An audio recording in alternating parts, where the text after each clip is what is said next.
से जम्मू ट्रांसफर की मांग कर रहे पीएम पैकेज के कश्मीरी पंडित कर्मचारियों के बारे में कहा कि पीएम पैकेज के कर्मचारियों की कई समस्याओं का समाधान किया गया है और उन्हें जिला मुख्यालयों पर सुरक्षित स्थानों पर तैनात कर दिया गया है।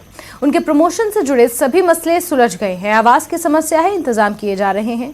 साथ ही मनोज सिन्हा ने कहा कि कर्मचारियों ने ब्रीदिंग पीरियड मांगा है, वो दे दिया गया है, लेकिन मैं ये स्पष्ट कर दूं कि उन्हें घर बैठे ही वेतन नहीं दिया जाएगा।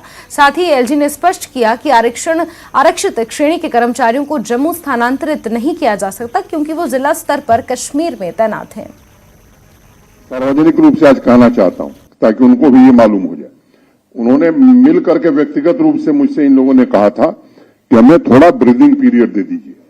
31 अगस्त तक की तनख्वाह सबको दे दी गई, लेकिन अब ये नहीं हो सकता है कि घर बैठ करके तनख्वाह दी जाए। ये बात एक क्लियर एंड लाउड मैसेज है, ये सबको सुनना चाहिए, समझना चाहिए। मेरी पूरी सहानुभूति है। जम्मू कश्मीर प्रशासन हर प्रकार से उनकी सुरक्षा, उनकी मदद के लिए पूरी तरह से तैयार है। और जो दूसरे माइनॉरिटी एम्प्लॉइज हैं जो जम्मू से वहां जाकर के बैठे हैं, वो एक बात उनको भी ध्यान में रखनी चाहिए कि वो कश्मीर डिवीजन के कर्मचारी हैं। इसलिए कश्मीर डिवीजन के डिस्ट्रिक्ट कैडर का ऑफिसर अगर पुंछ में है तो वो जम्मू नहीं आ सकता है।